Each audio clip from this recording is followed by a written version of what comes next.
السوق أسوان مليان كافيهات، إيه اللي بيميز كافيه عن كافيه؟ وإيه اللي بيعمله الكافيهات الكبيرة ما بتاخدش بالك الكافيهات الصغيرة منه، ممكن يوفر عليهم كتير أو يبقى مميز عندهم؟ خلينا نتكلم ان عامل نجاح كافيه عن فشل كافيه، او عامل نجاح مكان من فشل مكان، ليه كذا بوينتس. هنتكلم برضو، هنرجع للكواليتي. مم. تمام. ده انت الكواليتي ده انت مش مجرد ان دي قهوة، لا لا، دي قهوة وليها معيار محدد وليها تيست معين وليها ريحة معينة وليها شكل معين في الفينش بتاعها. مم. قصة كبيرة. لا موضوع. مم. معلش، الراجل المدير اللي موجود في الكافيه، في اي كافيه في اي مكان، ولو اونر، مم. تمام، لازم يبقى عنده الكونسيبت بتاع القهوة، زي ما هنقول بالدارج كده، كيف قهوة. تمام. مم.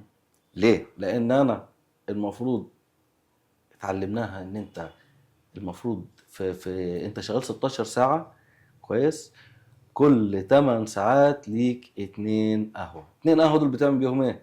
مم. مش بتشربهم حلاوة كده، لا، انت بتشرب القهوة دي علشان تتأكد من الجودة بتاعتها، في اي عامل فيها بوظها ولا الدنيا تمام كويسة. اسبريسو نفس القصة.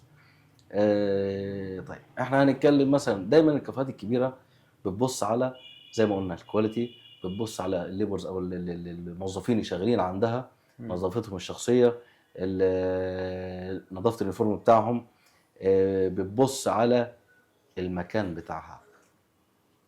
دايما المكان عامل من عوامل. يعني انا ممكن يكون عندي كواليتي كويس، ممكن يكون عندي الليبرز بتاعتي او الكرو بتاعي كويس يبقى. ونضيف وكله تمام ومتابعين الهيجين وكله زي الفل، مم. بس الفورنيتشرز بتاعت المكان ولا حاجة. ولا مم. حاجه، توقع لي الدنيا. دايما اللي بيفتح بيبتدي، بس انا ازاي احافظ على نجاحي؟ لازم يبقى عندي ملحوظة لكل حاجة، لكل نقطة في المكان، مم. علشان أفضل مستمر عليها. اللي احنا شايفينه طبعا بقالنا فترة ان في منتجات جديدة بتنزل، يعني الماتشا اه. في حاجات برضه انا يمكن مش عايز اقول لك ما اعرفهاش، بس انا ما حبيتهاش، فاهمني. مم.